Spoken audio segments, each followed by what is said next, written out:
दो British worship, 129 लोग और एक ऐसा मिशन जो इतिहास के सबसे बड़े रहस्य में बदल गया। उन्होंने सोचा था कि हिस्ट्री क्रिएट कर देंगे, लेकिन खुद एक मिस्ट्री बन के रह गए। ईयर 1845 ब्रिटेन नेवी ने अपने सबसे बेहतरीन शिप्स को भेजा, HMS एयरबस और HMS टेरर, लेकिन फिर ना कोई संदेश, ना कोई सुराग, ना कोई कनेक्टिविटी। सालों तक एक ही सवाल गूंजता रहा, आखिर ये शिप्स गए कहाँ? ब्रिटेन ने दो जहाज क्यों भेजे थे और वो 129 लोग का आखिर क्या हुआ? आइए जानते हैं इस मिस्ट्री की पूरी कहानी और कैसे एक फटे हुए कागज के टुकड़े ने इस मिस्ट्री को सॉल्व किया।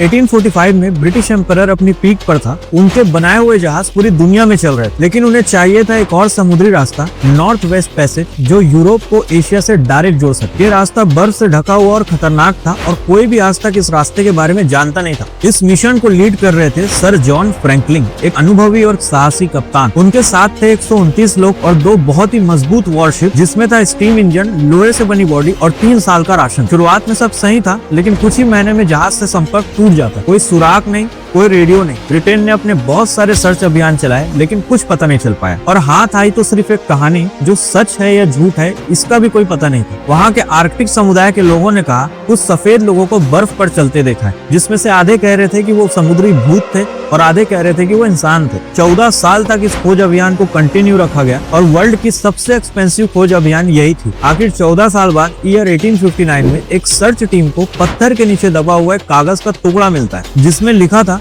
हमारे जहाज बर्फ में फंस गए हैं, कैप्टन फ्रैंकलिन मर चुके हैं और हम पैदल निकल चुके हैं। बस यही आखिरी संदेश था, लेकिन क्वेश्चन अभी भी वही था कि वो दो जहाज और 129 लोग आखिर कहाँ गए। पेपर से मिली इंफॉर्मेशन के बेसिस पे सर्च टीम ने बर्फ की तरफ अपना सर्च ऑपरेशन चलाया। रास्ते में उनको कुछ हड्डियां मिली, जिन पर चाकू के कटे हुए निशान थे। सर्च टीम को लगा ये लोग भूख के मारे एक दूसरे को खाने लगे थे, लेकिन सच ये नहीं था। इन्वेस्टिगेशन में पता चला कि जहाज में खाने पीने में इस्तेमाल होने वाले टीन के डिब्बे में लीड यानी सीसा मिला हुआ था, जिससे पॉइजन फैला। ये पॉइजनस मेटल धीरे धीरे उनके दिमाग और शरीर को खत्म कर रहा था। वो भूखे थे, बीमार थे और मानसिक संतुलन भी खो चुके थे। मौत धीरे धीरे आई और सब कुछ खत्म कर गई। लोगों की कहानी और पेपर के टुकड़े के बेसिस पे उनकी मौत का तो पता चल गया, लेकिन वो दो बड़े शिप्स आखिर कहाँ गायब हुए ये नहीं पता चल पा रहा था। ब्रिटेन ने 170 सालों तक इस सर्च ऑपरेशन को कंटिन्यू रखा और फिर ईयर 2014 में गहरे समंदर में साइंटिस्ट को मिला HMS एयरबस, कनाडा के आर्कटिक ओशन में पूरा साबुत। फिर 2016 में मिला HMS टेरर, एकदम सुरक्षित हालत में, जैसे अभी अभी छोड़ा गया हो। इन्वेस्टिगेशन टीम ने एक रिपोर्ट बनाई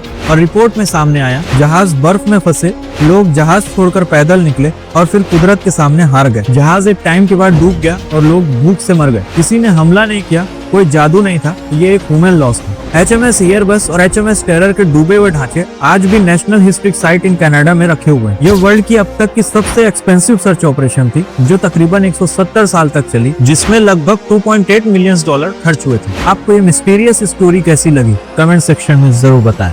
शब बखैर।